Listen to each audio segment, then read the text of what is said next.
Hey, what's up guys, welcome back to Just Wayne. I'm Wayne. In this video I'm going to be speed building and reviewing LEGO Technic set 42179, Planet Earth and Moon in Orbit. Right, let's take a look in the box.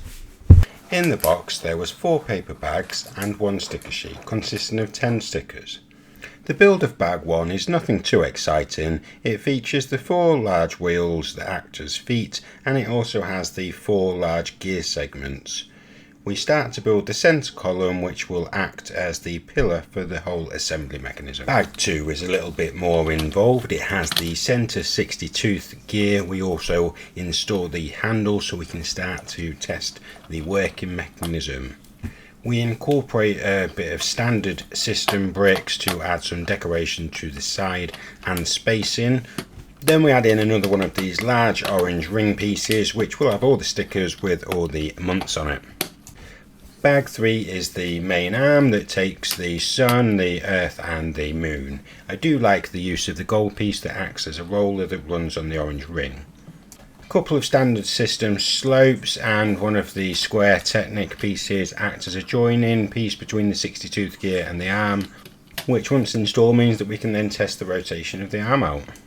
The final stage of bag 3 is the new elements. This large sun looks absolutely awesome, really nice elements. And bag 4 is the final mechanism that slots on the end that has the earth and the sun. Right, let's take a look at it all in action.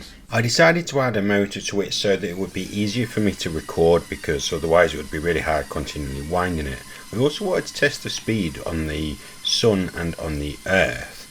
We managed to get a reading out of the sun of 35 RPM.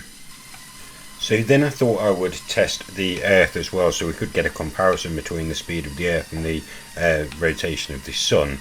I have no idea what they should be doing or how to work it out, but there is a lot of sources and information online about this. We're 813 RPM for the earth against 35 for the sun, so let me know in the comments if that's right, because I have no idea.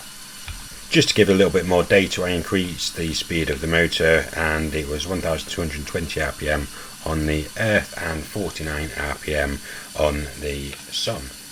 Anyway, I was super excited to get this set from LEGO and it really didn't disappoint. It's a shame it didn't come with a motor. I think that would have been a really nice touch, but I really enjoyed the build of this set and really enjoyed the aesthetics and the overall functions. That brings us to the end of this video, guys. I really hope that you enjoyed it, and I will hopefully see you on the next one. Please consider liking and subscribing. Bye for now.